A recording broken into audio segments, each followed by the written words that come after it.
दोस्तों, आज हम स्टार्ट करेंगे अल्ट्रासोनिक टेस्टिंग के ऊपर। जो मेथड लेवल 2 या लेवल 3 करना चाहते हैं उसके लिए ये चैप्टर थोड़ा बहुत इंपॉर्टेंट बन जाएगा, क्योंकि ये कोर्स कंटेंट में भी है। उसमें कोर्स कंटेंट में ऐसा लिखा है SNTTC 1A, वो भी आपको पढ़ना है। बेसिक एग्जाम देने जाओगे तो उसमें भी आपको वो पढ़ना है, तो आपको ये चैप्टर इंपॉर्टेंट बन जाएगा, तो आपको एकदम डेप्थ में करना पड़ेगा। ठीक है, ओके। चैप्टर नंबर 1 क्या है? एप्लीकेशन ट्रेनिंग एंड सर्टिफिकेशन के बारे में।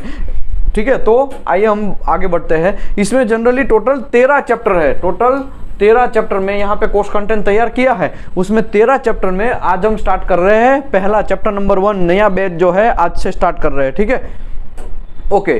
तो वेल्डिंग एंड एनडीटी सर्विस में आपका स्वागत है। मैं हूं विशाल धामेलिया। यहाँ पे मेरा पर्सनल नंबर है। कोई टेक्निकल डाउट है तो आप डेफिनेटली कांटेक्ट कर सकते हैं। ठीक है, ओके। तो टोटल SNTTC 1A उस 2020 जो अभी लेटेस्ट एडिशन चल रहा है, मैं अभी आप लोगों के हाथ में दिया है। ठीक है, ठीक है ना, वो थोड़ा घुमाओ पीछे एक।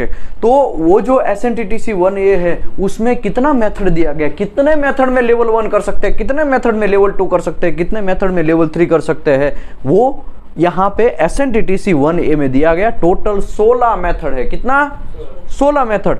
तो पहला मेथड है एक्वास्टिक इमिशन, दूसरा है इलेक्ट्रोमैग्नेटिक टेस्टिंग, तीसरा ग्राउंड पेनेट्रेंट रडार, चौथा गाइड वेव टेस्टिंग, चौथा laser method testing, liquid penetrant testing. इसको मैं स्टार्ट कर रहा हूँ क्योंकि मोस्ट कॉमन आप लोग अभी वही भी करना चाहते हैं, राइट। उसके बाद magnetic flux leakage test, magnetic particle test और microwave technology testing, neutron radiography testing, खाली रेडियोग्राफी टेस्टिंग का भी है। ठीक है, thermal infrared testing, ultrasonic testing और वाइब्रेशन एनालिसिस और विजुअल टेस्टिंग। तो जनरली ऐसे 16 मेथड है जिसमें आप लेवल 1 कर सकते हैं, लेवल 2 कर सकते हैं, या तो लेवल 3 भी कर सकते हैं। ये मेथड है क्या? तो ये मेथड है नॉन डिस्ट्रक्टिव टेस्टिंग। मतलब ये जो मटेरियल है उसको बिना तोड़े, कोई भी मटेरियल हो, मैं तो एक जस्ट एग्जांपल दिखा रहा हूं। ये मटेरियल को बिना तोड़े, उसके अंदर कोई क्रैक है, पोरोसिटी है, पिनहोल है, वो सब चीज बिना तोड़े आप पता कर सकते हैं। कैसा कर सकते हैं? बिना तोड़े। होता है ना, कुछ लोग तोड़ के पता कर सकते हैं, तो तोड़ के जो करना है पता, उसको डिस्ट्रक्टिव टेस्टिंग बोलते हैं, और बिना तोड़े कर सकते हैं उसको नॉन डिस्ट्रक्टिव टेस्टिंग बोलते हैं। ठीक है, तो ये आपको इंपॉर्टेंट पॉइंट है। पहले तो ये क्यों करते हैं लोग? जनरली मैं यहाँ स्टार्ट किया ना, liquid penetrant test, magnetic particle test, radiography test, ultrasonic test and visual testing, ये सब। कुछ लोग तो एडी करंट टेस्ट भी करते हैं, है ना। जितने ज़्यादा मेथड में करोगे उतना आपके लिए भी फायदा है, लेकिन ऐसा नहीं करने का कि गाइड वेव टेस्टिंग जिसका कोई ज़रूरत ही नहीं है, 12-15 साल बीत गया लेकिन कभी गाइड वेव टेस्टिंग का आपने लेवल 2 कर लिया या तो लेवल 3 कर लिया, कुछ काम आया नहीं, तो ज़रूरत नहीं है। जिसका ज़रूरत है, जहाँ से पैसा ज़्यादा आता है वही करना चाहिए। आजकल मार्केट में ये 5 चल रहा है तो आपको 5 में करना चाहिए। बाकी तो हाँ, आपको कोई और फील्ड में जाना है, कोई अच्छा सा वाइब्रेशन फील्ड में जाना है तो वाइब्रेशन के ऊपर भी आप स्टार्ट करिए। आपको कुछ न्यूट्रॉन रेडियोग्राफी टेस्टिंग के ऊपर जाना है तो उसमें भी जाइए। वाइब्रेशन एनालिसिस करना है तो वो करिए, जरूरी नहीं है। लेकिन टोटल इतने मेथड है, ऐसा कौन बोलता है? SNTTC 1A 2020 जो आपके हाथ में अभी मैंने दिया है। ठीक है, ओके। अभी ये करने से फायदा क्या है? बहुत सारे लोग बोलते हैं ना कि भाई नॉन डिस्ट्रक्टिव, आप तो ग्रेजुएट हुए हैं, राइट। कुछ लोग ITI वाले हैं, कुछ लोग BCom वाले हैं, कुछ लोग BCA वाले हैं, राइट, और आप तो डिप्लोमा वाले हैं। तो आपको करना क्यों है? तो भाई याद रखो, आपको ये करोगे तो आपको इंडस्ट्री में जब जॉब मिलेगा तो आपको सैलरी अच्छा खासा मिल सकता है। कैसा सैलरी मिलेगा? इंडिया में रहेगा। पहले तो एक एक पॉइंट के बात करते हैं। लिक्विड पेनेट्रेंट टेस्ट इंडिया में अभी आप काम कर रहे हैं तो शायद आपको 8 से 15,000 या 20,000 तक सैलरी मिल जाए। ठीक है, वही चीज़ अगर गल्फ कंट्रियों में काम करोगे तो मिनिमम आपको 30, 40, 50,000 तक मिल जाता है। उससे ज़्यादा तो मिलता ही है, लेकिन मैं मिनिमम से बात कर रहा हूँ। 30, 40, 50,000 तक सैलरी मिल जाता है।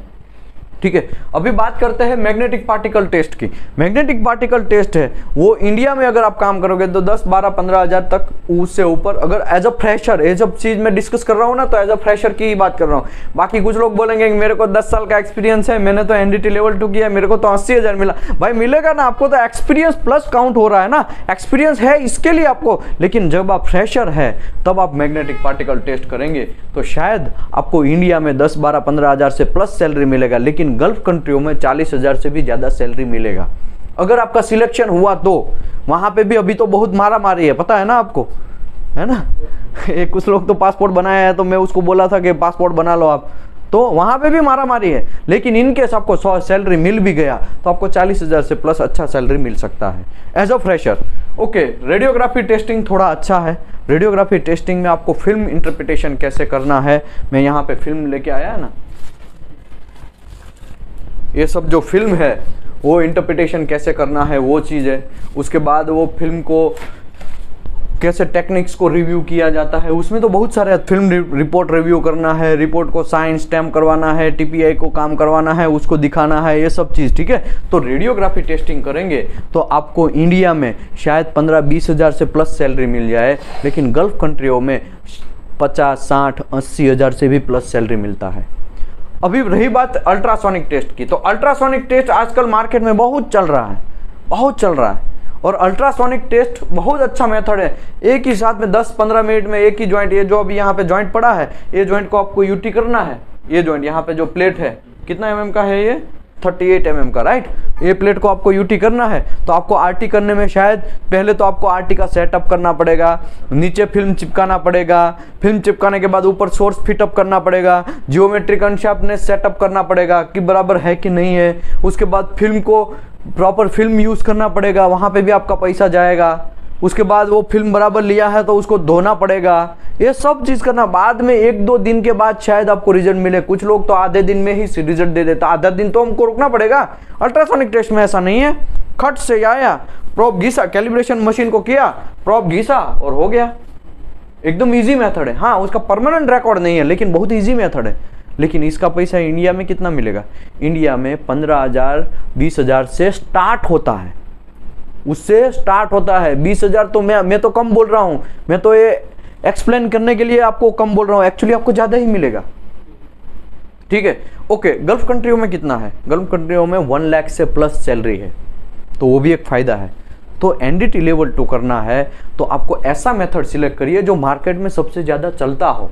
मार्केट में ये 5 चल रहा है, कौन सा चल रहा है? बोलो जोर से।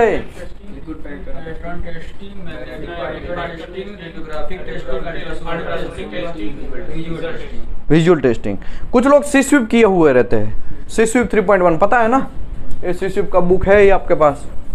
कुछ लोग सीस्विप किए रहते हैं, तो उसको विजुअल टेस्टिंग करने का जनरली ज़रूरत नहीं है, ठीक है। लेकिन करोगे तो नो प्रॉब्लम, पैसा ज़्यादा है तो कर लो भाई, ठीक है। बाकी यहाँ पे तो हम लोग फ्री ऑफ कॉस्ट ट्रेनिंग वगैरह सब दे रहे हैं, वो तो आपको पता है, स्किल इंडिया के तौर पे ही हम काम रहे। ना तो हम रहने का भी पैसा लेते हैं, ना तो गद्दे का पैसा लेते हैं, ना तो लाइट बिल पैसा लेते हैं, और दूसरा आपको गैस भी हम लोग दे रहे हैं, आपको बर्तन वगैरह सब चीज़ दे रहे हैं, हमारा कोई फीस नहीं है। क्यों? क्योंकि हम लोग स्किल इंडिया के तौर पर काम कर रहे हैं, हम लोग फी ले ही नहीं सकते आपका, ठीक है। तो आप तो अभी साक्षी है, बैठे ही है, तो आपको कुछ ऐसा समझाने का जरूरत नहीं है। Okay, training and certification, total 16 type के एनडीटी मेथड है। कितने टाइप के? 16 टाइप के। 16 टाइप के मेथड में अभी हम थोड़ा थोड़ा स्टार्ट करते हैं, पहला दिन है तो थोड़ा ऐसा स्टार्ट करते हैं समझाने का, एक एक पॉइंट बाय पॉइंट, क्या है एनडीटी में, कैसा, क्यों लोग ज़्यादा जाते हैं, क्यों नहीं जाते हैं, क्या रीज़न है, ये सब चीज़ देखते हैं, ठीक है। Training and certification, it is important that the technician supervisor be qualified in the ultrasonic testing method before the techniques is used, test result evaluated। देखो, ये एक इम्पोर्टेंट बात है कि आपको अल्ट्रासोनिक टेस्ट करने जा रहे हैं कोई भी मटेरियल का, तो आप क्वालिफाई होने चाहिए। इंडिया में क्या चलता है? सब चलता है। खाली मैं ट्रेनिंग में बैठ गया हूँ ना, 1-2 प्रोब घिसने को आ गया है ना नॉर्मल प्लेट में, तो नॉर्मल प्लेट का यूटी करके आता हूँ, कौन देखने वाला? कोई सर्टिफिकेट तो मांगता नहीं है, हैं? चलता है वर्ड की वजह से है ना, हमारी इंडियन इकोनॉमी को बहुत बहुत प्रॉब्लम हुआ है, पता है ना आपको, क्योंकि आज वो चला लेता है, वहां पे कोई डिफेक्ट आएगा, वहां पे जॉब फटेगा, कितने पैसे का लॉस। अभी थोड़े टाइम पहले दहेज में एक पेंटिंग इंस्पेक्टर था, उसने इंस्पेक्शन किया पेंटिंग का, पेंटिंग प्रॉपर नहीं था, सड़ गया, विद इन 3 to 4 वीक के अंदर निकल गया, वो पूरा रस्टिंग वगैरह सब स्टार्ट हो गया, वहां पे रस्टिंग एरिया था। फिर हम लोग गए वहां रिसर्च करने, रूट कोज एनालिसिस करने, भी क्या कांड हो गया, क्या प्रॉब्लम हुआ। जब पता चला कि ये पेंटिंग ही प्रॉपर नहीं था, ब्लास्टिंग ही प्रॉपर नहीं था। तो पेंटिंग इंस्पेक्टर के लिए कौन सा कोर्स है? नेस का भी कोर्स है, बिगेस का भी कोर्स है, SSPC भी है। आप कर सकते हैं, जो भी आपको मन में आए, आपको ऐसा लगता है, इंटरेस्ट है तो करना चाहिए। सबसे पहले नंबर पे कोर्स का नाम है, तो मैं तो मेरे हिसाब से नेस को देगा। पैसा सबसे ज्यादा कहां पे है? नेस में, सबसे ज्यादा पैसा नेस में। दूसरा किस में है? बिगेस में, वो भी उसका भाई है। Coating and painting, painting and coating दोनों एक ही है। SSPC वो सब चीज एक ही है, ठीक है। हाँ, एक बात अलग है, नेस का 1,85,000 या 2,20,000 तक फीस है, इसके लिए लोग कम जाते हैं, इतना ज्यादा पैसा कहाँ से निकालेंगे, वो एक अलग मैटर है। लेकिन बिगेस्ट जनरली लोग ज्यादा जल्दी से कर लेते हैं, क्योंकि 1,33,000 है। पहला नंबर किसका है? पेंटिंग इंस्पेक्टर का। कोई भी शटडाउन आएगा, कौन चाहिए? पेंटिंग इंस्पेक्टर चाहिए कि नहीं चाहिए? बीकेएस वाला, अबे तू साइड में रहे भाई, अभी बीकेएस का जरूरत नहीं, अभी कोटिंग पेंटिंग वाले का जरूरत है। हाँ, नया प्लांट है, बीकेएस वाला भी चाहिए, सीस्विप वाला भी चाहिए, दोनों चाहिए। लेकिन शटडाउन में सीस्विप वाला कम चाहिए, बीकेएस और पेंटिंग जो है, जो लोग नेस है, वो लोग पहले चाहिए। तो इसके लिए नंबर आने वाले टाइम में अभी क्या है, अभी प्रोजेक्ट कहाँ बन रहा है यार? बहुत कम बन रहा है, बहुत कम प्रोजेक्ट बन रहा है मार्केट में। गल्फ कंट्रियों का कंपेयर करो या इंडिया का कंपेयर करो, प्रोजेक्ट कहाँ बन रहा है? ऑयल एंड गैस सेक्टर टूट रहा है, ठीक है। तो जो पुराने प्रोजेक्ट है उसका शटडाउन तो आएगा, पुराने प्रोजेक्ट का शटडाउन आएगा तो किसका जरूरत पड़ेगा? पेंटिंग इंस्पेक्टर का, नेस का, बिगेस का, SSPC का, सबका जरूरत पड़ेगा, डेफिनेटली पड़ेगा। तो इसके लिए पेंटिंग को मैं पहले नंबर पे रखता हूं। दूसरे नंबर पे है API को रखता हूं। API क्यों है? American petroleum institute.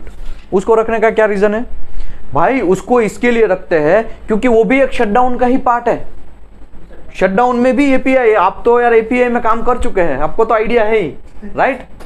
सबसे ज्यादा API में बहुत आजकल मार्केट है। API जो है वो बहुत खिलता है खट से। जो भी 2-3 API एक साथ में है, आपको तुरंत जॉब मिलेगा। सही है कि नहीं है? और एक पैर आपका इंडिया में रहेगा, एक पैर गल्फ कंट्री में, दोनों पैर आपका घी में रहेगा। बोलते हैं ना, घी में रहता है दोनों पैर, ऐसा क्यों? क्योंकि इंडिया में शटडाउन रहेगा तो आप शांति से कर सकते हैं, नहीं है तो घर पे बैठो। बाकी एक दो शटडाउन साल का मार के आ जाओ गल्फ कंट्री में, पैसा बन गया, शांति से खाओ बैठे बैठे। फिर 1-2 शटडाउन मार के आ जाओ, पूरे साल बैठो। शटडाउन 2-3 महीने का ही होता है। चलो 6 महीना आपने काम कर लिया तो 6 महीना शांति है। अगर आपको ज्यादा पैसा कमाना है तो 1 साल भर पूरा शटडाउन ही करो। पैसा कहाँ है? सबसे ज्यादा शटडाउन में है। और शटडाउन में कौन सा कोर्स चाहिए? बिगेस चाहिए, नेस चाहिए, API चाहिए, वो सब चीज चाहिए। सीस्विप जो नया प्रोजेक्ट आता है उसमें ठीक है, कोई मैन्युफैक्चरिंग होता है, छोटा मोटा मैन्युफैक्चरिंग कंपनी है कि वेल नोन, तो वहां पे रिक्वायरमेंट रहता है। बाकी तो इंडिया में तो चलता है QC वाला, कोई भी कोर्स नहीं है, कोई बात नहीं, आ जाओ तुम, बस 35,000 सैलरी देंगे, तुम आ जाओ, 10 साल का एक्सपीरियंस, चलो 35,000 सैलरी, तो घिसवाते रहो 35,000 में। 10 साल के एक्सपीरियंस के बाद भी 2-3 वीक के बाद शायद तीसरे बैच में एक लड़का आया था। वो आप थे उस टाइम पे, राइट? आप छुट्टी पे नहीं थे, रनिंग में थे उस टाइम पे। वो लड़के को 10 साल का एक्सपीरियंस है। कितने साल का? वो मुझे ऐसा बोल रहा है, साहब मैं किसी को कॉल नहीं कर सकता मेरे फ्रेंड को। क्यों? अरे मैं कौन से मुंह से कॉल करेगा? क्या मेरा सैलरी 35,000 है, ऐसा मैं बोलेगा 10 साल के बाद?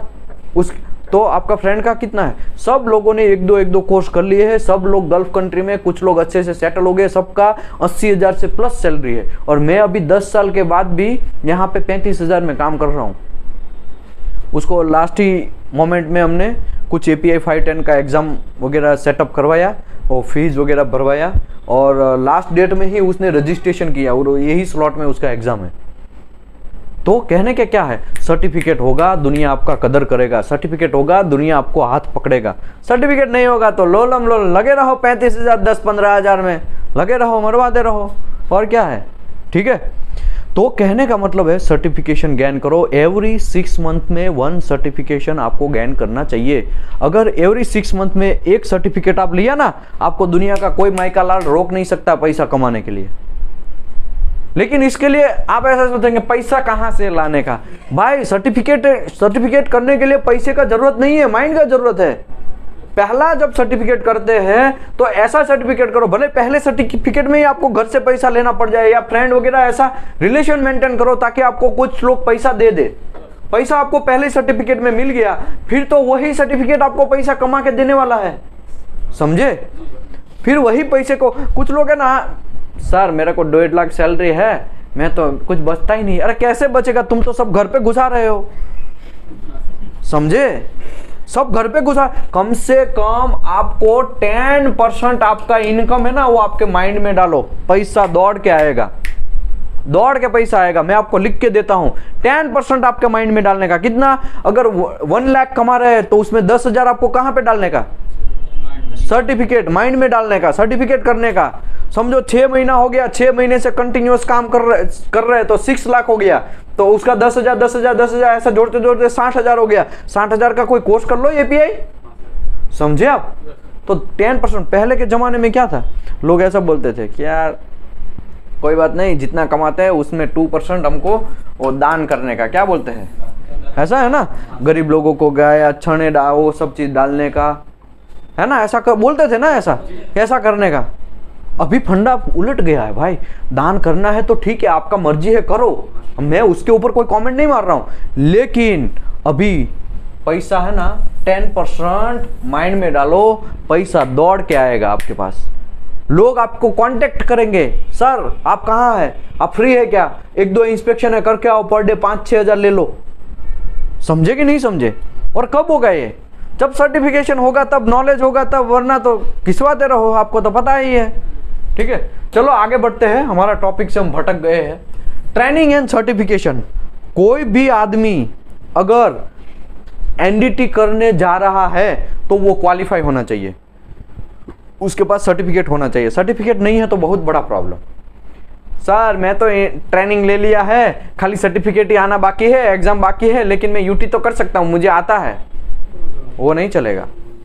आपको यहां पे क्लियर है क्या, it is important that technician हो या सुपरवाइजर हो, वो क्वालिफाई होना चाहिए, वो भी अल्ट्रासोनिक टेस्टिंग मेथड में before techniques is used and test result evaluated. आप जब तब तक टेस्ट रिजल्ट आप नहीं दे सकते हैं जब तक आप अल्ट्रासोनिक टेस्ट में क्वालिफाई हो चुके हैं, तब तक आपके पास सर्टिफिकेट आ चुका है, तब तक सर्टिफिकेट आया फिर आप करो, नो प्रॉब्लम, आप इवेल्युएशन भी करो, वो टेक्निक को टेस्टिंग भी करो, रिजल्ट भी दो, एक्सेप्ट रिजेक्ट सब करो।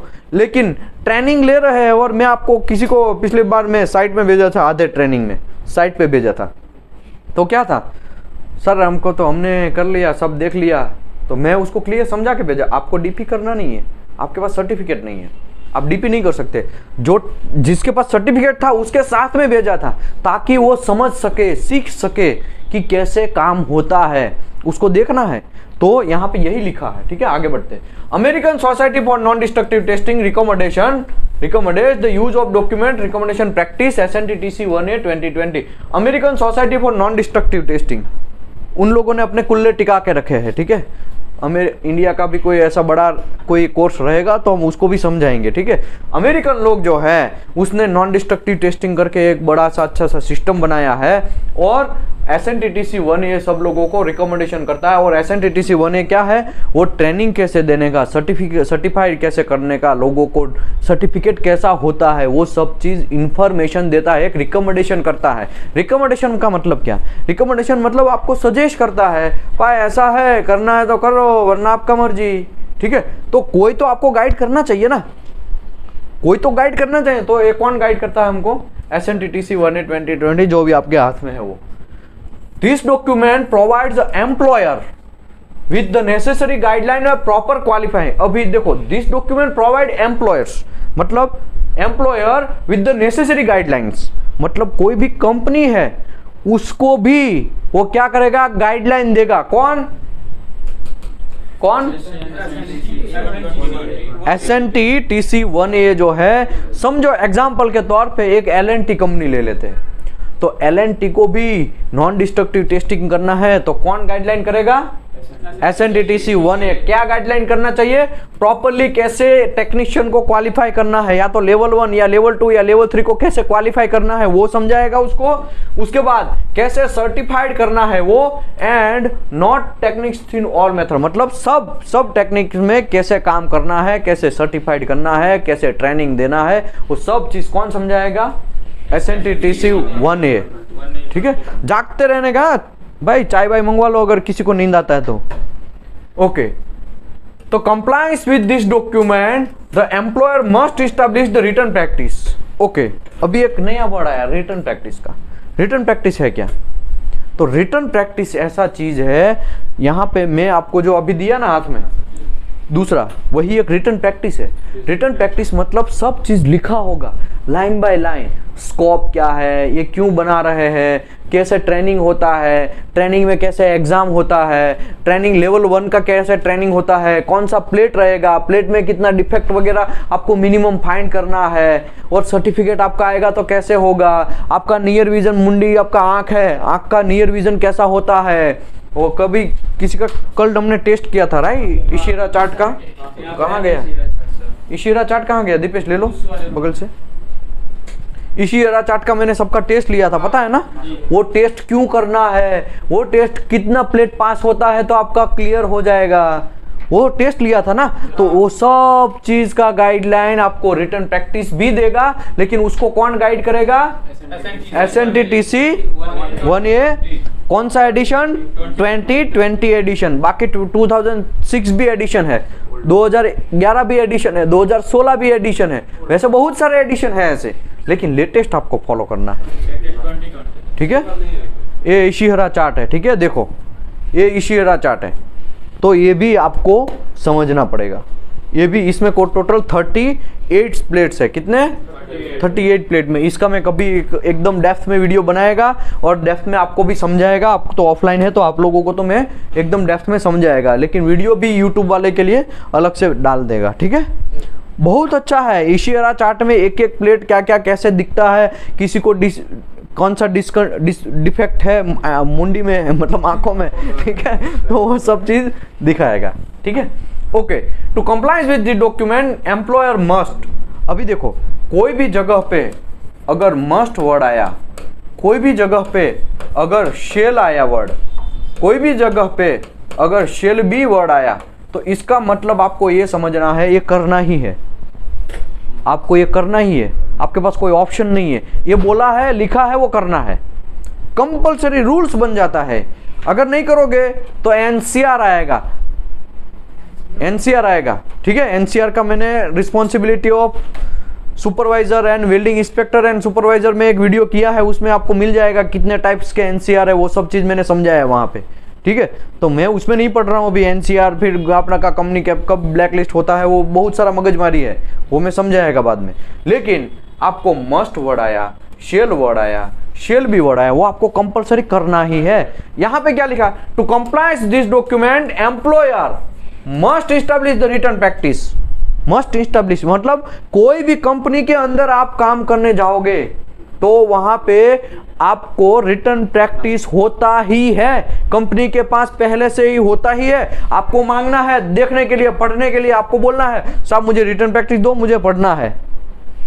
पढ़ने के लिए कोई मना नहीं करेगा। इंडिया है, बात अलग है, इंडिया में तो शायद आपको कुछ लोग बोलेंगे वो क्या चाहिए तुमको, क्यों चाहिए, किसी का ले लो। अरे भाई किसी को कोई नहीं देता है तो मुझे बोलो, मैं आपको थोड़ा रेफरेंस के लिए, स्टडी करने के लिए आपको देगा मेरा रिटर्न प्रैक्टिस। हाँ, कंपनी का नहीं, कंपनी का हमारे पास अथॉरिटी नहीं होता है, वो कंपनी का। समझो आप लग गए कोई LNT कंपनियों में, ठीक है, या कोई बड़ी सी थर्मैक्स वगैरह अच्छी अच्छी कंपनियों में लग गए, ठीक है, IOCL में, BPCL में, या तो कोई अच्छी कंपनी में लग गए, तो उसका रिटर्न प्रैक्टिस हम लोग नहीं दे सकते। हम लोग, हाँ, हमारा रिटर्न, तो यहाँ पे लिखा है ना एम्प्लॉयर मस्ट इस्टेब्लिश, तो मेरे पास भी रिटर्न प्रैक्टिस है। ठीक है, क्योंकि हम भी एम्प्लॉयर हुए ना, हमारा भी एक कंपनी हुआ तो हम भी एम्प्लॉयर हुए, तो हमारे पास भी रिटर्न प्रैक्टिस मस्ट वर्ड आया है ना, उसी की वजह से हमको रखना पड़ेगा। कोई ऑडिट होगा ना हमारा तो हमारी लग जाएगी। वैसे हम लोग ISO कर रहे हैं, ठीक है, इसके लिए। ओके, आगे बढ़ते हैं। ओके, विच डिस्क्राइब, वो रिटर्न प्रैक्टिस क्या डिस्क्राइब करेगा, रिटर्न प्रैक्टिस क्या समझाएगा, return practice describe detail how the technician will be train, वो टेक्नीशियन को कैसे ट्रेन करना है, टेक्नीशियन को कैसे एग्जाम लेना है, टेक्नीशियन को कैसे सर्टिफाइड करना है, वो सब चीज का डिटेल किस में होगा, रिटर्न प्रैक्टिस में। और वो रिटर्न प्रैक्टिस को गाइडलाइन कौन करेगा, कैसे बनाने का है वो, वेरी गुड। आगे बढ़ते हैं। Student is advise to study the latest SNTTC 1A। आपको जनरली हम लोग यही एडवाइस करेंगे कि आप लोग लेटेस्ट रिटर्न प्रैक्टिस है वही फॉलो करिए, पुराने वाले अलीबाबा टाइम का जमाने का रिटर्न प्रैक्टिस फॉलो मत करिए, ठीक है। ओके, एंड रिकमेंडेशन नंबर आपको वहाँ पे रिटर्न प्रैक्टिस में, हमारी रिटर्न प्रैक्टिस है उसमें ये भी लिखा है और SNTTC 1 में भी लिखा है कि कितना आपका क्लासरूम ट्रेनिंग होना चाहिए और कितना मंथ का आपको मिनिमम एक्सपीरियंस होना चाहिए अल्ट्रासोनिक टेस्टिंग टेक्नीशियन करने के लिए। तो आज हम वो भी डिस्कस करेंगे, ठीक है। ओके, अभी लेवल ऑफ क्वालिफिकेशन बहुत इंपॉर्टेंट। हम लोग ये कर क्यों रहे, ये सब चीज हम लोग कर क्यों रहे हैं, तो के NDT लेवल 1 है उसका रिस्पॉन्सिबिलिटी क्या है, NDT लेवल 2 है उसका रिस्पॉन्सिबिलिटी क्या है, NDT लेवल 3, ऐसे कितने लेवल आता है, कौन बोलता है भाई, ये तो मैं बोल दिया इसके लिए ना, ऐसा नहीं। SNTTC 1 ये बोलता है कि level of qualification in the process being initially trained qualified certified the individual should be consider as a trainee. अभी देखो, पहले ट्रेनिंग की बात कर लेते हैं। जब आप कोई भी क्लासरूम में स्टडी करना स्टार्ट किया है NDT में, या तो फिर आपने क्वालिफिकेशन लेना स्टार्ट किया है, ट्रेनिंग लेना स्टार्ट किया है, सर्टिफिकेशन लेना स्टार्ट किया है, तो आपको क्या गिना जाएगा, अभी ट्रेनिंग गिना जाएगा। होता है ना, जब GET ज्वाइन करता है ना कोई कंपनी में, तो GET बोलते हैं graduate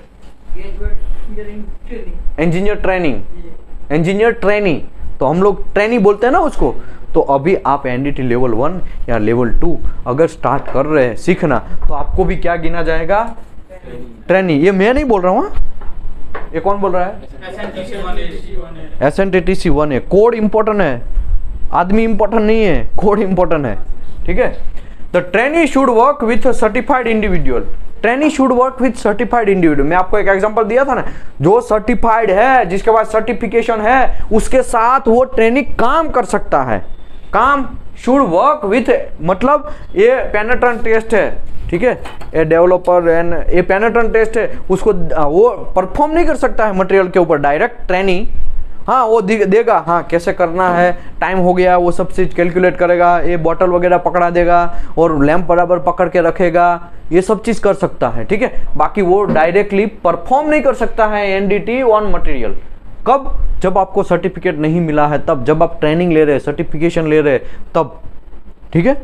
okay, the trainee should not independently conduct, interpret and evaluate. Okay, trainee shall not आया, शेल का मतलब तो आपको पता है, कंपलसरी, आप नहीं कर सकते हैं, नॉट लिखा है मतलब नहीं कर सकते हैं, शेल नॉट मतलब आप नहीं कर सकते हैं, इंडिपेंडेंटली मतलब कोई भी आपके पास सर्टिफिकेशन वाला आदमी नहीं है तो उसके बिना आप ट्रेनिंग नहीं कर, सॉरी ये परफॉर्म नहीं कर सकते हैं, इंटरप्रिटेशन नहीं कर सकते। इंटरप्रिटेशन मतलब परफॉर्म मतलब ये आपने काम करना, NDT को परफॉर्म करना, NDT को अप्लाई, डाई पेनिट्रेंट को या UT को अप्लाई करके कैलिब्रेशन करके वो सब चीज नहीं कर सकते।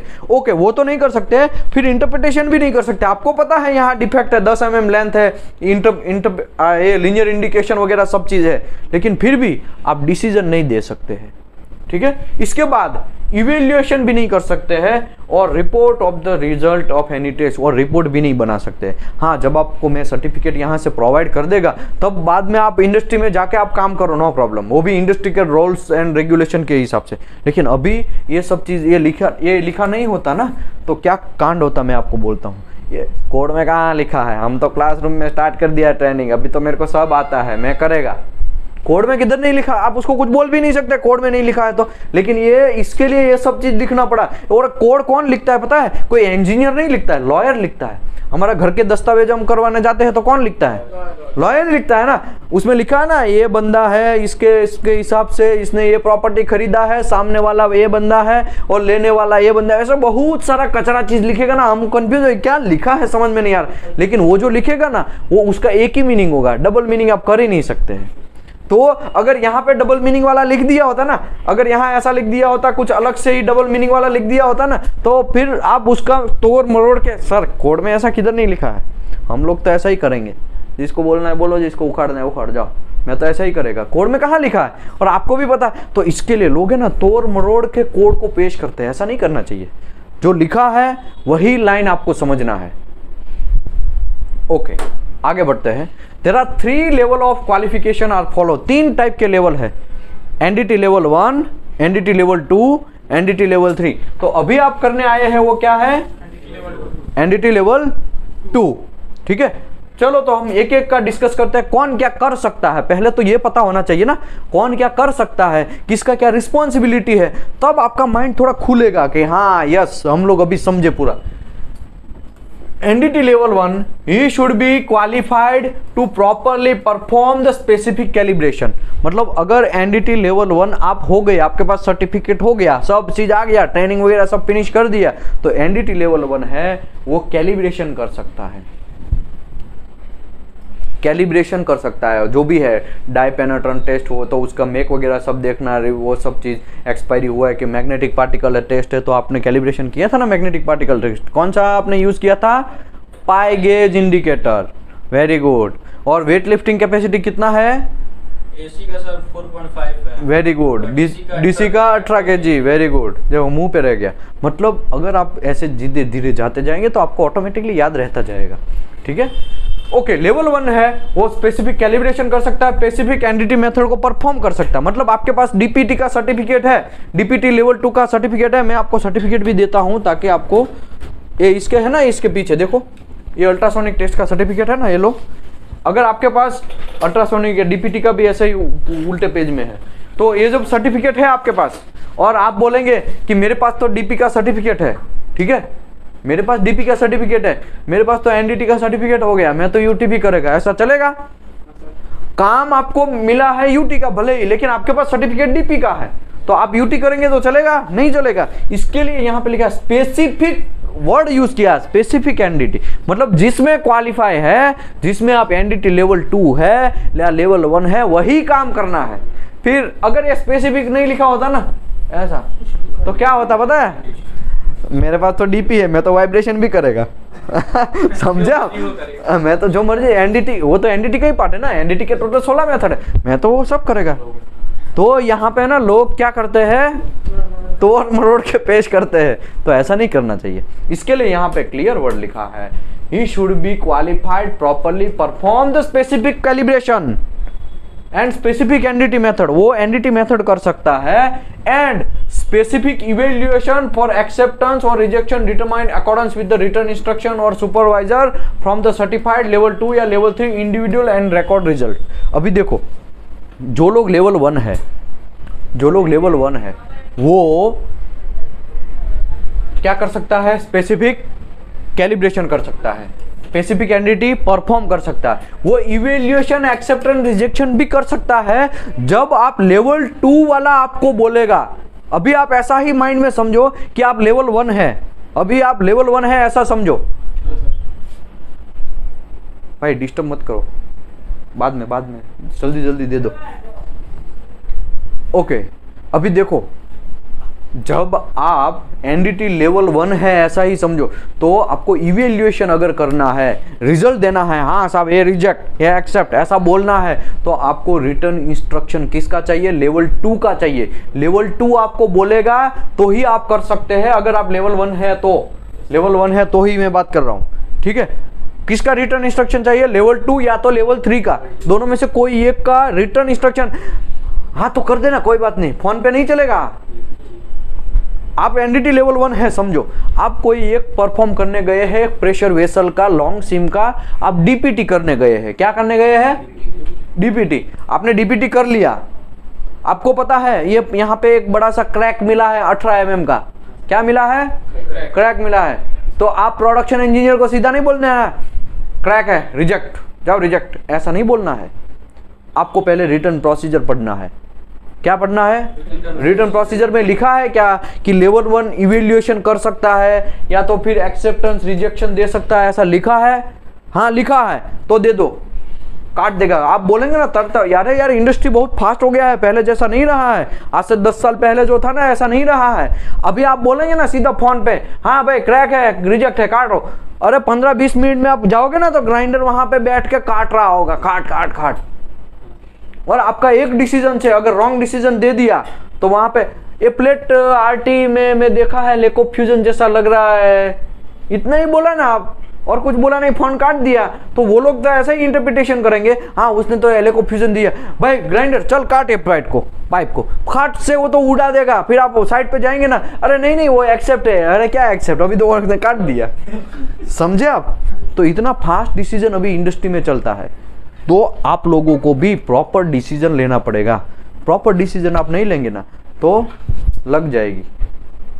और डिसीजन लोगे इसके लिए तो पैसा दे रहा है यार, 80,000 रुपया दे रहा है आपको यूटीआरटी करने का। 80,000 रुपया ऐसे ही गल्फ कंट्री नहीं देगा आपको एक डिसीजन पावर होना चाहिए वो भी, लेकिन वो तो नॉलेज होगा तो ऑटोमेटिकली डिसीजन पावर थोड़ा बहुत आ ही जाएगा। फिर एक्सपीरियंस के हिसाब से और स्ट्रांग फील होगा, एक्सपीरियंस के हिसाब से आपको एक कॉन्फिडेंस जनरेट होगा। समझे आप? ओके, तो ये बात हो गया लेवल 1 का। लेवल 1 क्या कर सकता है, जोर से बोलने का? एनडीटी मेथड को परफॉर्म कर सकता है, कैलिब्रेशन कर सकता है, ठीक है, इवेल्युएशन कर सकता है, लेकिन वो रिटर्न इंस्ट्रक्शन में लिखा हुआ है। तो अभी लेवल 2 की बात करते हैं। लेवल 2 जो है, he should be qualified set up the calibration equipment and interpretation evaluation result with respect to applicable code standard and specification। अभी देखो लेवल 2 जो है वो लेवल 1 का पूरा काम कर सकता है। लेवल 1 जो कर रहा है वो सब भी कर सकता है, लेकिन एक्स्ट्रा में लेवल 2 का रिस्पॉन्सिबिलिटी और बढ़ जाता है, उसका लोड बढ़ जाता है, उसका पैसा ज्यादा है ना लेवल 2 का तो फिर उसका लोड बढ़ जाएगा। क्या लोड बढ़ेगा कि आपको इवेल्युएशन भी करना है। इवेल्युएशन मतलब यस, रिजेक्ट, एक्सेप्ट, आपका डिसीजन फाइनल डिसीजन। आपका डिसीजन कैसा decision? Final decision. Yes, accept है, रिजेक्ट है, लेको फ्यूजन है, लेको पेनिट्रेशन है, नहीं चलेगा, पोरोसिटी नहीं चलेगा, लेकिन वो सब चीज चलेगा नहीं चलेगा किसके हिसाब से? एक्सेप्टेंस जो आपका कोड है, स्टैंडर्ड है, स्पेसिफिकेशन है। ये जो मैं आपको एक कोड दिखा रहा हूं, जोर से बोलो, ये किसका कोड है? ASME section 5 article 7। तो ऐसे कोड होता है, इसको कोड बोलते हैं। तो आपको कंस्ट्रक्शन कोड, स्टैंडर्ड या स्पेसिफिकेशन। अभी स्पेसिफिकेशन क्या है? स्पेसिफिकेशन समझो आपकी कंपनी को कुछ काम मिला, आप वो कंपनी में है, एम्प्लॉय है, आपकी कंपनी को ऐसे छोटे छोटे फ्लैंज बनाने का काम मिला। क्या मिला? फ्लैंज बनाने का। मैं एग्जांपल दे रहा हूं, हाँ, फ्लैंज बनाने का काम मिला। तो जो बंदे को ये फ्लैंज चाहिए, जो कंपनी को, वो तो ह्यूज क्वांटिटी में शायद चाहिएगा, इसके लिए तो आपको ऑर्डर दिया होगा शायद, ठीक है। समझो आपको फ्लैंज बनाना है, तो वो कंपनी जो है ना, जिसने ऑर्डर दिया है ना, एंड यूजर, किसको बोलते हैं? And user. क्या बोलते हैं? And user. हम लोग भी बोलते हैं ना, शैम्पू लेते हैं तो क्या करते हैं, वो किसी कोई कंपनी से तो लेते हैं, फिर कंपनी के ऊपर वो नाम लिखा रहता है ना कोई कंपनी का, तो उसने मैन्युफैक्चरिंग तो किया होगा ना। तो और कंज्यूमर कौन हुए? हम हुए कि हमको यूज करना है। तो यूज करने वाला कंपनी है, वो आपको ऑर्डर देगा फ्लैंज का, एग्जांपल के तौर पे। फिर वो क्या करेगा? फ्लैंज का तो ऑर्डर देगा, साथ में कुछ चीज लिख के भी देगा, हमको ऐसा ऐसा फ्लैंज चाहिए और इतना स्ट्रांग वाला चाहिए कि इसमें इतना पोरोसिटी एक्सेप्ट होगा, इतना रिजेक्ट होगा, इतना लिनियर इंडिकेशन एक्सेप्ट होगा, इतना लेको फ्यूजन, इतना क्रैक वगैरह जो भी है एक्सेप्ट नहीं होगा, वो सब चीज लिख के देगा। तो वो जो चीज है ना लिख के देने वाला, उसको बोलते हैं, क्या बोलते हैं? सिंपल लैंग्वेज में स्पेसिफिकेशन, ठीक है। स्पेसिफिकेशन कौन देता है? क्लाइंट देता है। क्लाइंट देता है, या तो एंड यूजर जो है जिसको चाहिए प्रोडक्ट, वो प्रोडक्ट वाला देगा कि भाई हाँ मुझे प्रोडक्ट चाहिए, मेरा ये स्पेसिफिकेशन है, ठीक है। इसको बोलते हैं स्पेसिफिकेशन। अभी कोड की बात करता हूं, तो मैंने आपके हाथ में जो थमाया है, थोड़ा घुमाओ, वो है कोड। कोड जो है वो आपको गाइड करेगा कैसे काम करना है, कैसे वर्किंग स्टाइल होगा, कैसे मेथोडोलॉजी होगा, क्या क्या करने से क्या क्या होने का चांसेस है, कब जाके आपका मटेरियल वो इतना ट्रेस में काम करेगा, इतना इवेल्युएशन करेगा, डिजाइन पॉइंट ऑफ व्यू से कैसे होगा काम, वो उसको बोलते हैं कंस्ट्रक्शन कोड, या खाली कोड जो आपको गाइड करेगा, ठीक है, उसको बोलते हैं कोड। कुछ लोग है ना स्पेसिफिकेशन नहीं देते, भाई मुझे फ्लैंज चाहिए, वो तुम कोड के हिसाब से देख लो, कोड के हिसाब से मुझे एक्सेप्टेंस वगैरह जब दे दो, तो फिर आपको ये चलो आगे आपका क्लाइंट ने स्पेसिफिकेशन नहीं दिया है, लेकिन इसने एक ऐसा पेज में लिख के दिया है या तो मेल किया है कि as per code and standard, तो आपको फिर क्या फॉलो करना है, इसको, इसमें से आपको ढूंढना है कितना लीनियर एक्सेप्टेबल है, कितना पोरोसिटी एक्सेप्ट है, वो सब चीज इसमें ढूंढना है कोड में, आपके कंस्ट्रक्शन कोड में। ठीक है, चलो कोड भी कभी कभी लोचा लापसी होता है, कोड में भी कुछ समझो, कोड इसने कोड का स्पेसिफिकेशन नहीं किया है, उसने ऐसा बोला भाई मेरे को आपके स्टैंडर्ड के हिसाब से दे दो, ऐसा बोलता है ना। आपका कंपनी जो रेगुलर बहुत साल पुराना है यार, 80 साल पुराना आपका कंपनी है, फ्लैंज बना रहा है, आपके स्टैंडर्ड के हिसाब से मुझे खाली 4-5 वॉल वाला फ्लैंज दे दो, तो फिर वो कंपनी का एक स्टैंडर्ड रहेगा, कुछ काम करने का तरीका रहेगा, कुछ एक मेथोडोलॉजी रहेगा, उसके हिसाब से आपको उसके स्टैंडर्ड के हिसाब से देगा। ठीक है, तो वो आपको पढ़ना आना चाहिए, किसको, लेवल 2 को, एनडीटी लेवल 2 को। तो लेवल 2 का ड्यूटी बहुत बड़ा है भाई, छोटा मोटा ड्यूटी नहीं है उसका। ओके, आगे बढ़ते हैं। ही शुड बी थ्रूली फेमिलियर, कैसा, थ्रूली फेमिलियर, मतलब थ्रूली फेमिलियर, सब चीज पता होना चाहिए। The scope and limitation of the method which qualified and certified assign the responsibility of the job trainee and guideline trainee and level 1 person. Okay, अभी मैं ये लाइन बहुत लंबा छोड़ा लिखा है, मैं आपको समझा देता हूँ सिंपल लैंग्वेज में। जो लेवल 2 है वो थ्रूली क्वालिफाई होना चाहिए, उसको ये भी पता होना चाहिए कि भाई मैं डीपीटी डाई पेनेट्रेंट टेस्ट कर रहा हूं, तो डाई पेनेट्रेंट टेस्ट का लिमिटेशन क्या है, मतलब वो क्या नहीं कर सकता, डाई पेनेट्रेंट टेस्ट का प्रॉब्लम क्या है, वो भी आपको पता होना चाहिए कि भाई वो उसको अगर ये ऐसा रख देंगे, आप वो धूप में रख देंगे, और शायद गल्फ कंट्रियों में तो बहुत लोचा होता है, 51, 52, कभी भी 53 भी डिग्री टेम्परेचर चला जाता है, तो वहाँ यहाँ पे तो इंस्ट्रक्शन लिखा है कि भाई 50 डिग्री से आपको क्या लिखा है इंस्ट्रक्शन, जोर से बोलो, last, do not 50 degree sir, नहीं पूरा वहाँ पढ़ो, do not above 120 degree to 50 degree, 120 fahrenheit है, फेरेनहीट है, मतलब 50 से अगर आपने 51 डिग्री में रख दिया तो ये ब्लास्ट हो जाएगा। तो आपको पता होना चाहिए, लिमिटेशन पता होना चाहिए कि ये मेथड का क्या लिमिटेशन है, ये मेथड क्या क्या नहीं कर सकता है, ये मेथड का हार्मफुल इफेक्ट क्या है, ये मेथड का सेफ्टी पॉइंट ऑफ व्यू क्या है, वो सब चीज लिमिटेशन आपको पूरा का पूरा आइडिया होना चाहिए। ये मेथड कितने तक ही काम कर सकता है, मैग्नेटिक पार्टिकल टेस्ट 6.35 mm से डेप्थ में काम नहीं कर सकता है।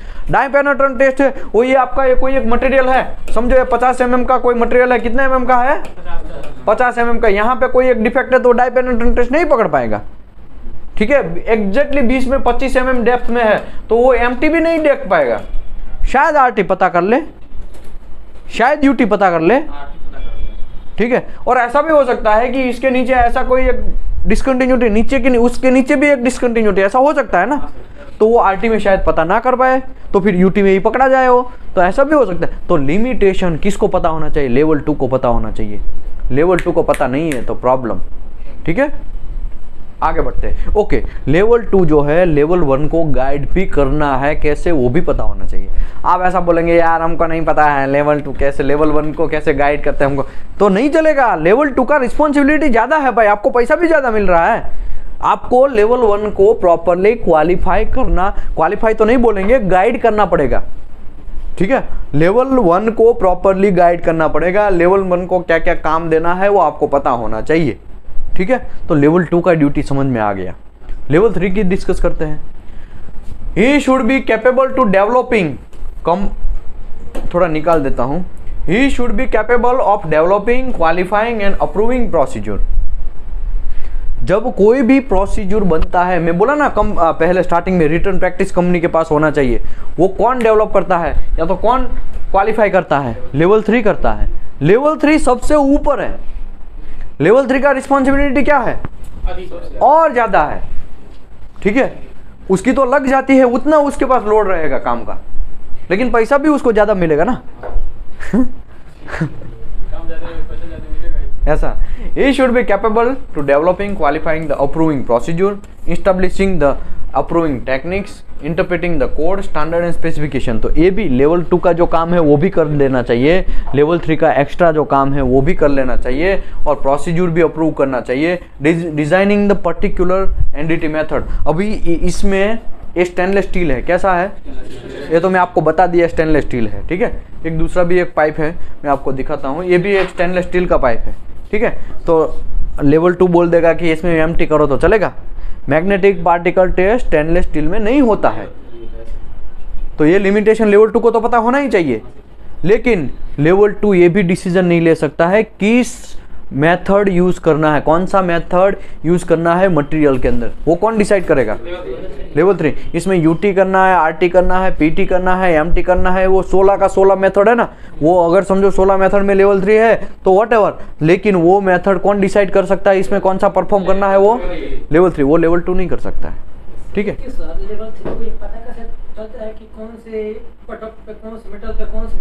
यस, लेवल 3 को बेसिक इंफॉर्मेशन होता है, प्रॉपरली फेमिलियर होता है, उसको लिमिटेशन पता होता है। अभी मैं आपको ये बोलूं कि ये इसका लिमिटेशन क्या है, इसमें एम्प्टी कर सकते हैं, तो लेवल 3 डिसीजन देगा इसमें एम्प्टी करने का? नहीं देगा, क्योंकि इसमें एम्प्टी ही नहीं कर सकते आप, तो लेवल 3 नहीं बोलेगा कि इसमें एम्प्टी करो। क्यों? क्योंकि लेवल 3 को पता है, लेवल 3 को ये भी पता है इसमें यूटी करना भी बहुत मुश्किल है, तो यूटी नहीं कर पाएगा, तो वो भी बोलेगा कि यूटी मत करो, एमटी मत करो, यूटी मत करो। लेवल 3 ऐसा ही बोलेगा, इसमें आरटी ही परफेक्ट बैठता है, तो फिर वो नॉलेज के हिसाब से डिसीजन देगा।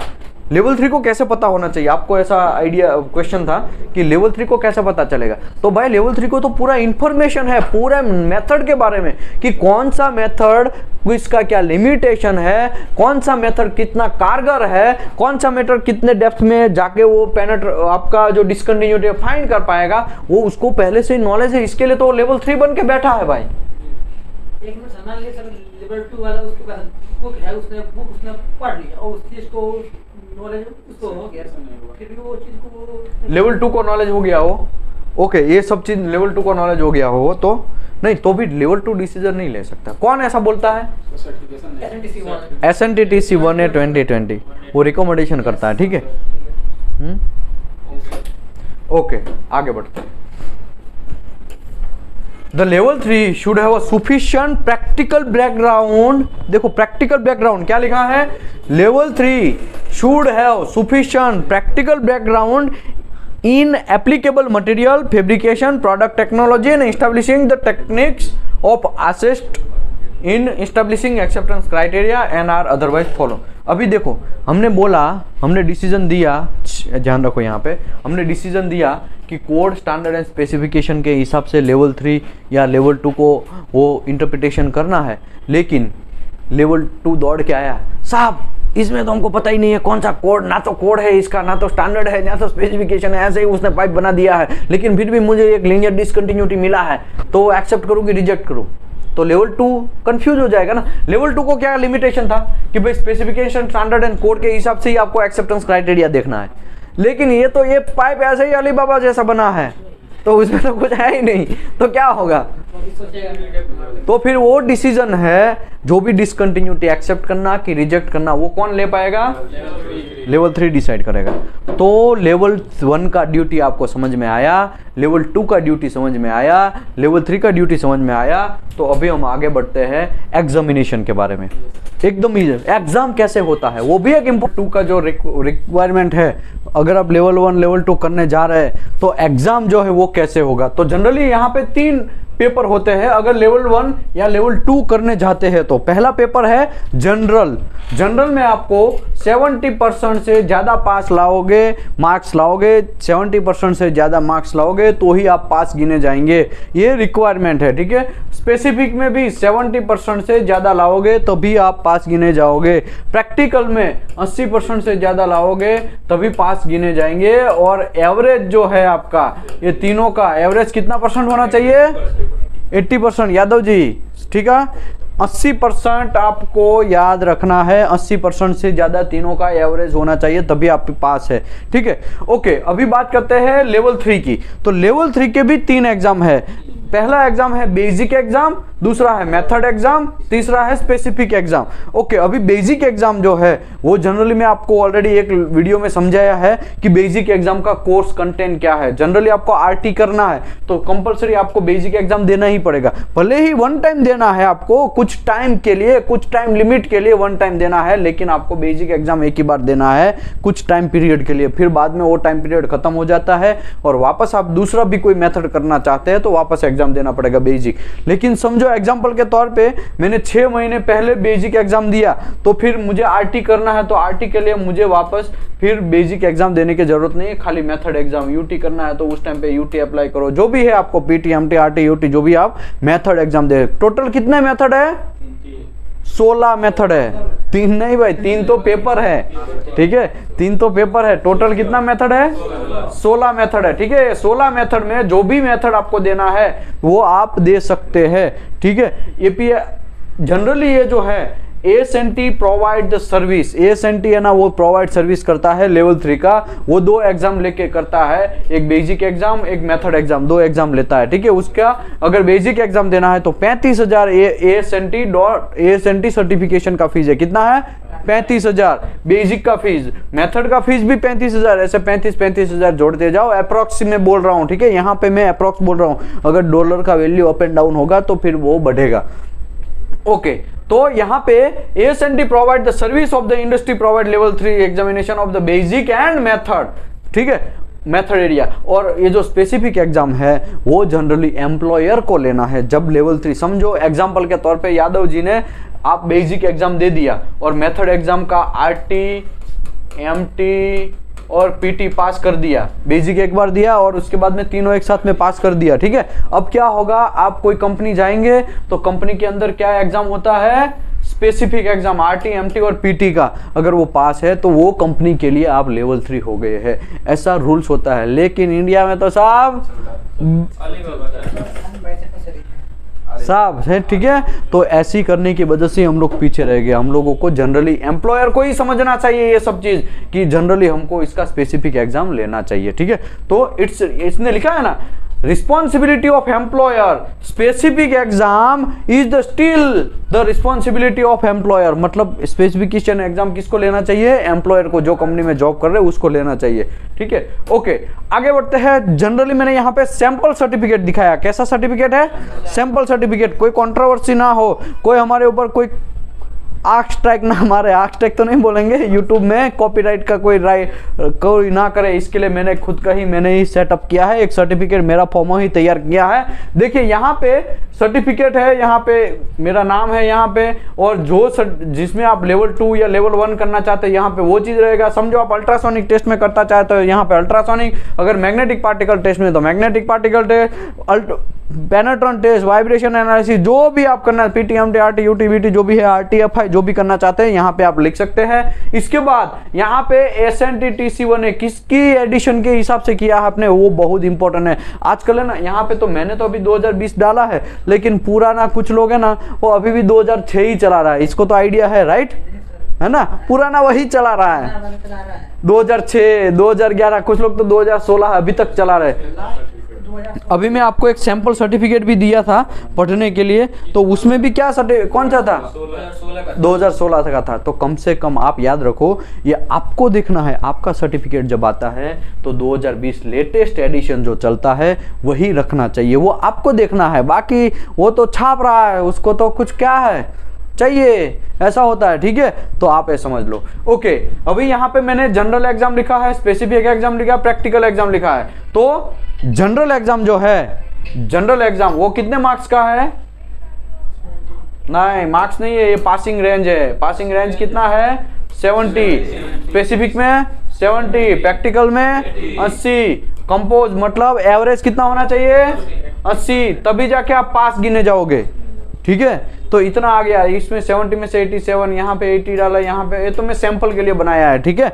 तो ऐसा कोई टेंशन नहीं लेने का। यहाँ पे मैं ये रेड कलर का दिखा है, यहाँ पे आपका सर्टिफिकेट नंबर होगा, XYZ जो भी है वो। ओके, रिटर्न प्रैक्टिस आपको डालना जरूरी, वहां पे मस्ट वर्ड आया था, पता है ना, मैं रिटर्न प्रैक्टिस समझाया, वहां पे मस्ट वर्ड, मस्ट आपको चाहिए। तो हमारी कंपनी का भी ये रिटर्न प्रैक्टिस नंबर है, तो हमारी कंपनी में भी बहुत सारा चीज लिखा हुआ है, तो सभी कंपनियों को रिटर्न प्रैक्टिस रखना ही चाहिए, मस्ट है, ठीक है। Okay, near vision accuracy J1 है, ये मैं आपको आगे आएगा तो समझाएगा। नियर विजन मतलब आंखों का दृष्टि आपका कैसा है। जनरली आप जाते हैं ना डॉक्टर के पास जाते हैं तो क्या होता है, एक आंख बंद करो, ये क्या लिखा है, दूसरा आंख बंद करो, वो क्या लिखा है, ये नंबर दिख रहा है, नीचे का नंबर दिख रहा है, ऐसा पूछता है ना, वैसे ही मैं यहाँ पे अभी आपको करवाएगा। ओके, ये कलर ब्लाइंडनेस जो है वो चेक करने के लिए इशिहारा चार्ट होता है, ये मैं चार्ट ऑलरेडी मैं आपको समझाया है, उसका मैं सेपरेट वीडियो भी इसका बनाया हुआ है, तो आप देख सकते हैं, ठीक है। यूट्यूब में अवेलेबल नहीं है तो हमारी मेंबरशिप में अवेलेबल होगा, तो वहां से आप देख सकते हैं, ठीक है। ओके, उसके बाद ये ट्रेनिंग अवर्स है, वो भी मैंने डाला है यहाँ पे। टोटल 5 ईयर वैलिडेशन किया है, देखो 2022 से 2027, 15/8/2022 से 14/8/2027, मतलब 5 साल के लिए ये सर्टिफिकेट वैलिड होता है। और ये सर्टिफिकेट 5 साल के बाद आप कोई इंस्टीट्यूट में जाएंगे, उसको दिखाएंगे कि इसका मुझे रिन्यूअल कर दो, कुछ आप एक्सपीरियंस सर्टिफिकेट वगैरह देंगे तो आपको वो रिन्यूअल करके देगा, ठीक है। या तो एग्जाम लेगा या तो रिन्यूअल करके देगा, जो भी है आपका इंस्टीट्यूट लेवल 3 के ऊपर डिपेंड है, ठीक है। ओके, अभी मैं आपको ये समझाता हूँ, इसमें यहाँ पे तो तक तो मैंने समझा दिया है, रिटर्न प्रैक्टिस होना चाहिए, ये सब, ये इतना एरिया समझाता हूँ, ठीक है। ओके, अभी आते हैं हम लोग ये SNTTC1, ये रिकमेंडेशन प्रैक्टिस है, recommendation initial training and experience level क्या होते हैं वो, मतलब यहाँ पे टोटल बहुत सारे मेथड दिखाए गए हैं। लेवल 1 करना है तो कितने घंटे का आपको ट्रेनिंग लेना चाहिए, लेवल 2 लिखा है तो कितने घंटे का ट्रेनिंग होना चाहिए, ये सब चीज यहाँ पे मैं आपको समझाता हूँ। समझो एग्जाम्पल के तौर पे आपको, अभी आप समझो यहाँ पे लिक्विड पेनिट्रेंट टेस्ट का लेवल 1 करना चाहते हैं तो आपको कितने घंटे का ट्रेनिंग लेना चाहिए, ट्रेनिंग अवर्स। देखो ये जो है ना, ये लाइन पूरा मेथड का है, यहाँ पे NDT लेवल 1 लेवल 2 का है, ये लाइन टेक्निक्स का है, उसके भी सब डिवाइड है ना। जैसे कि लीकेज स्टेज में बबल लीकेज स्टेज है, प्रेशर चेंज लीकेज स्टेज है, हेलोजन डायोड लीकेज स्टेज है और मास स्पेक्ट्रोमीटर लीकेज टेस्ट है, ठीक है। तो ऐसे अलग अलग टाइप है, लेकिन मेथड कौन है, मैन मुंडी कौन है, मैन मुंडी हमारा वही है, डिक टेस्ट है, ठीक है। ऐसे ही पेनिट्रेंट टेस्ट है, तो पेनिट्रेंट टेस्ट में लेवल 2 करना, लेवल 1 करना है तो आपको कितने घंटे का ट्रेनिंग होना चाहिए, क्लासरूम 4 आवर्स का ट्रेनिंग होना चाहिए। अगर लेवल 2 करना है तो कितने घंटे का आपको ट्रेनिंग होना चाहिए, 8 घंटे का ट्रेनिंग होना चाहिए। ये मिनिमम रिकमेंडेशन ट्रेनिंग है, आप इससे प्लस और माइनस भी कर सकते हैं। अगर डायरेक्ट आपको लेवल 2 करना है, क्या करना है, डायरेक्ट लेवल 2 करना है तो 4 + 8 कितना हुआ, 12 होना चाहिए, ठीक है। ये यहाँ पे ट्रेनिंग अवर्स है। ओके, अभी यहाँ पे एक्सपीरियंस दिखाया है तो मिनिमम अवर्स इन मेथड, मिनिमम अवर्स इन ये मेथड में या तो कोई टेक्निक्स में। समझो मुझे ये बोलो कि मुझे लीक टेस्ट करना है लेकिन प्रेशर चेंज लीकेज टेस्ट में करना है तो मुझे मिनिमम जो ट्रेनिंग अवर्स है वो यहाँ पे लिखा हुआ है, ये मुझे चाहिए, समझे। भले ही उसको इसमें भी एक्सपीरियंस है, इसमें एक्सपीरियंस है, इसमें एक्सपीरियंस है, तो भी इतना मुझे चाहिए ही चाहिए लेवल 1 के लिए, ठीक है। पहला लाइन लेवल 1 के लिए, दूसरा लाइन लेवल 2 के लिए।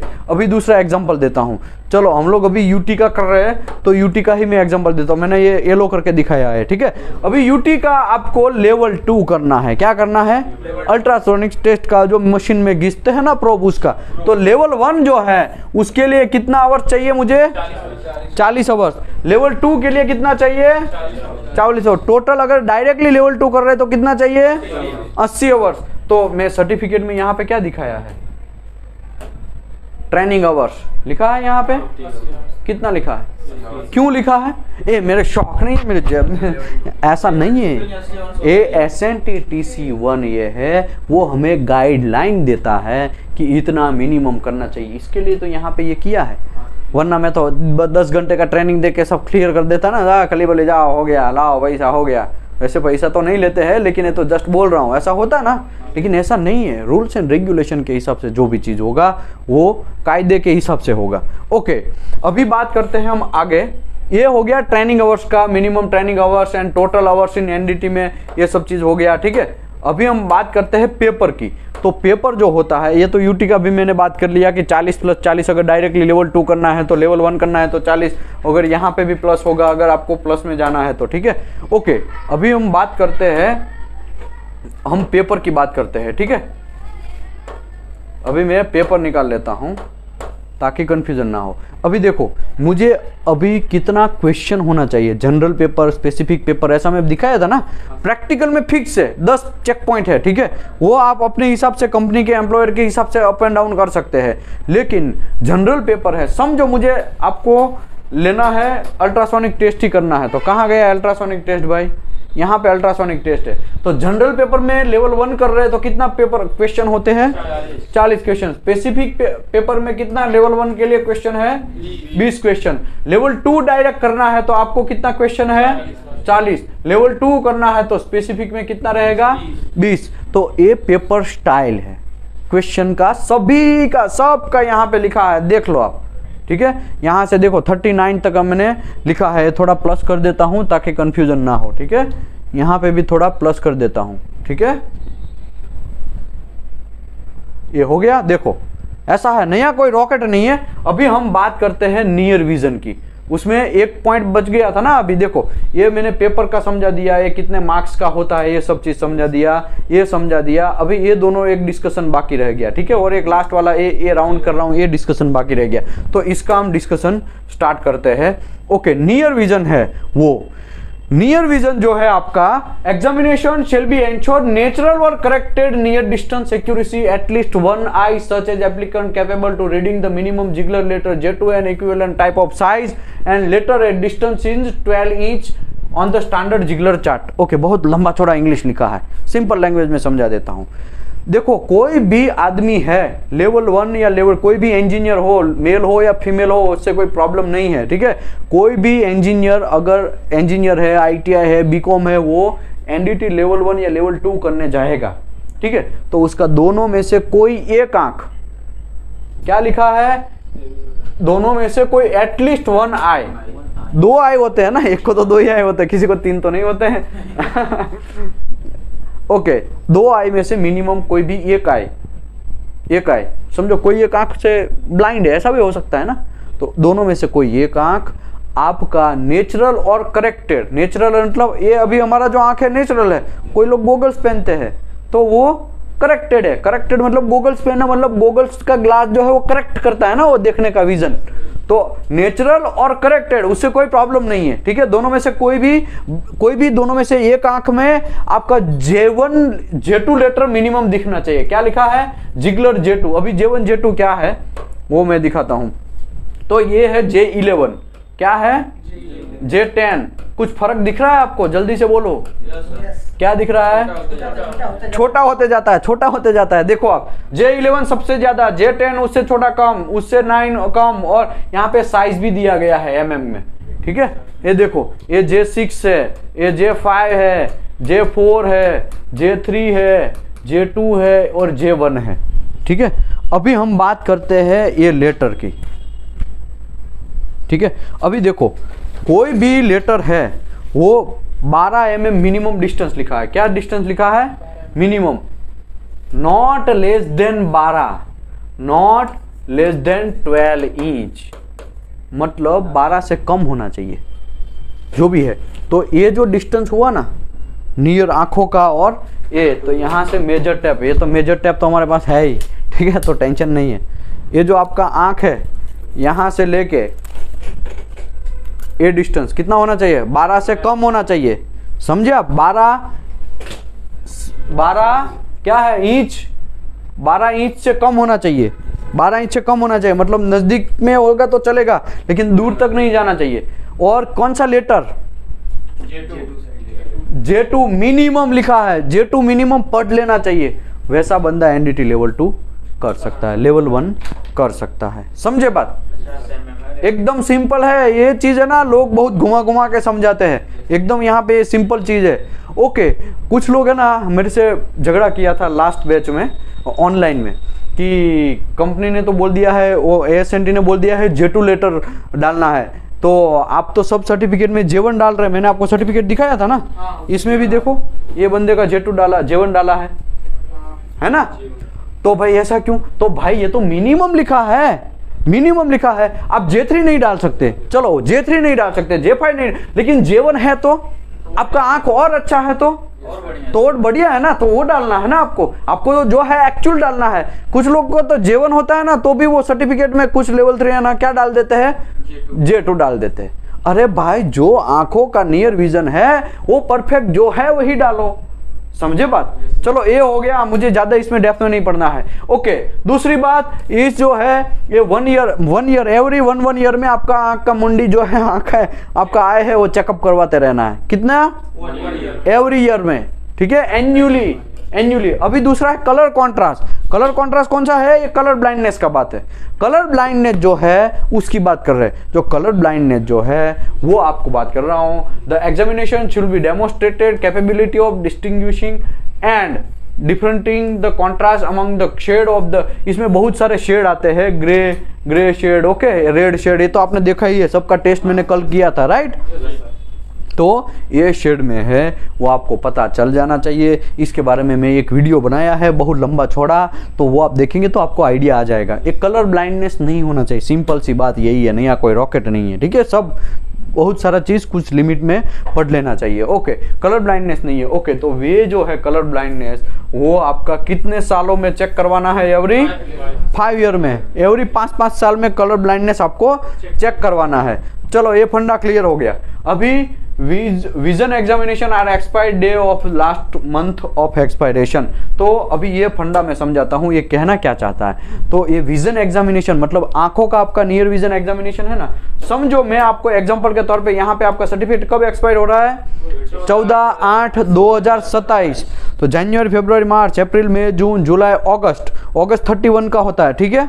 तो आपका एक्सपायरी 31/8/2027 में नियर विजन की मैं बात कर रहा हूं। अगर ईयरली करवा रहे हैं ना, जिस ईयर करवाए, समझो आपने ऐसा ही समझो कि आपने ये टाइम पे ही इससे 1 साल पहले करवाया था, 14/8/2026 पे आपने आंख चेक करवाया था, तो उसका एक्सपायरी ना मंथ के एंड में होता है, ऐसा वो कहना चाहता है। नया कोई रॉकेट नहीं है, मतलब मंथ के लास्ट में, ठीक है। सर्टिफिकेट की मैं नहीं बात कर रहा हूं।